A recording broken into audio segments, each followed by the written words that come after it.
being surrounded by beautiful things was always a passion, no matter where I was working or what I was doing. And certainly always, my favorite part of design was sort of figuring out how space works and orchestrating space and how people engage in a space. So that was always the most important part to me, and then all the layers after that sort of kind of fell into place. I spent many years in corporate retail with large organizations, and sort of always started at a grassroots kind of level and helped build those brands from 3 stores to 100 stores kind of thing. But I also knew at a very early age, after visiting a shop in Birmingham once, that there was a shop there that I really loved, that I found very inspirational. And I had said one day, many years ago, that one day I wanted to do something like that. And although fast forward 26 years later for that to actually happen, here we are at Dixon Rye.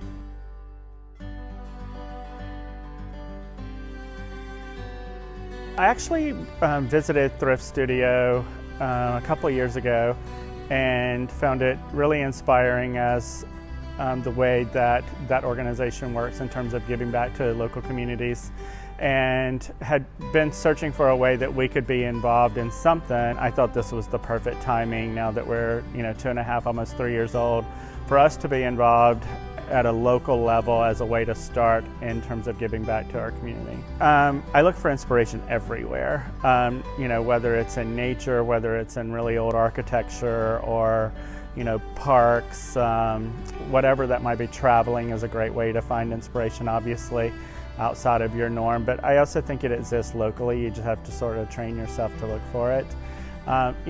In regard to my style, or our style at Dixon Rye, is, we try to focus on things that not only that we love, but we focus on texture, we focus on, this idea of the way things are collected and curated, but also really edited.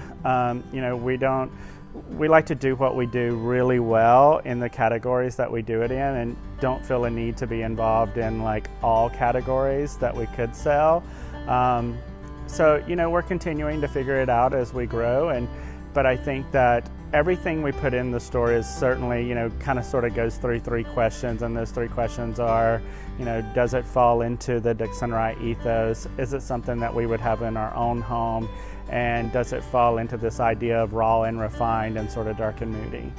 I would say the most rewarding is, seeing a customer leave with a purchase that they have sort of been thinking about for some time, or the customer who sends you a photo back and you see your sofas in their space or your lighting in their space, or in regard to our design projects, when we walk away going, okay, this project is is done for now.